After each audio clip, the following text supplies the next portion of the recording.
Well, this has been a run, and I'm very tired. Most of this will get filmed later, but here is what might be my last observing vlog video coming to you in 3 parts. Part 1, training new observers. So part of this run included training our new future, I guess project lead, collaborator, whatever.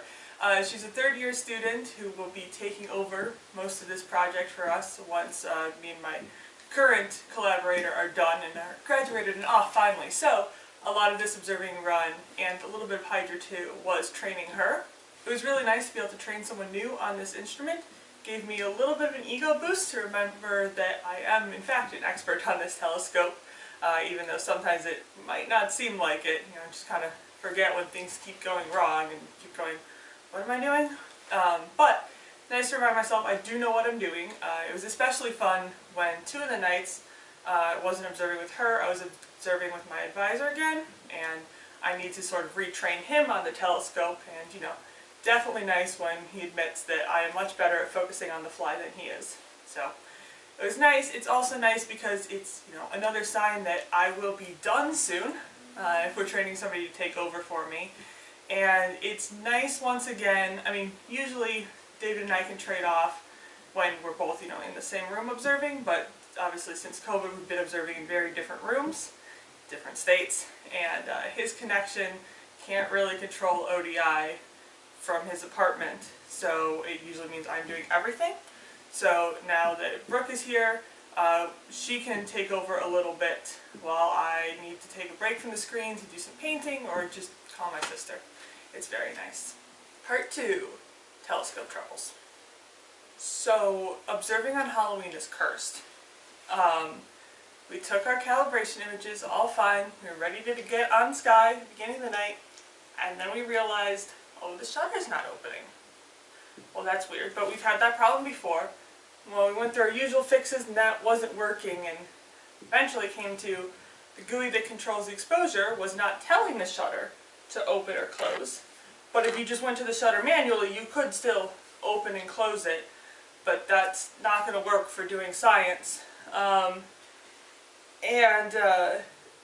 You know, we got the instrument scientist on remotely. He still couldn't figure it out. He drove an hour and a half to get to the mountain to try to figure it out, and they still couldn't figure it out. And in fact, they couldn't get it fixed until almost 2 days later when we were observing again. And basically, it was something with a cable.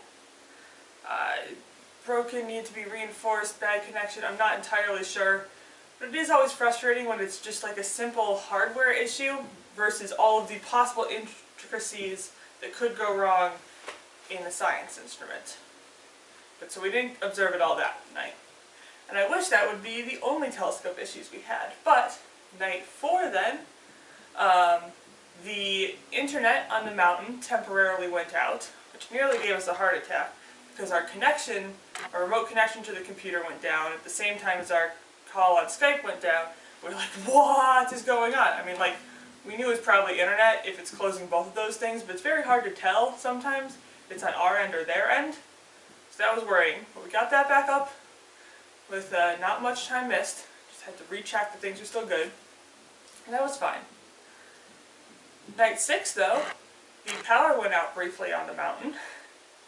And it seemed to be just a really quick blip. Like we barely lost Skype, like it just kind of went silent for a little bit, it didn't fully disconnect. And thankfully we weren't in the middle of a science exposure when it went down, but it seemed that things didn't quite just reboot quickly enough, perfectly, so we ended up losing, I think, at least an hour and a half trying to figure out what wasn't talking to what anymore, and oh gosh, it was frustrating. But you know, Brooke now knows many different troubleshooting things. And part 3, the data. So despite all of these troubles, we did actually get pretty good data. The weather pretty much stayed real nice and clear, low temperatures, low humidity. You know, when we were observing, we got good data. I was actually surprised. Sometimes we would get only really faint guide stars available in a field, and despite that, we'd get really good seeing, sometimes even down to half an arc second, which, like, definitely good. We were also observing a lot of new fields, which meant that I got to go hunting for fun new galaxies I hadn't seen before. And there were some really cool ones to look at, which is always fun. So yes, like I hinted at earlier, this might be my last observing run. It's at least probably the last run where I am considered the primary observer. Brooke seems to be taking over, and I don't know for sure she'll be like the primary observer on the next run in the spring, or maybe that'll be our advisor again.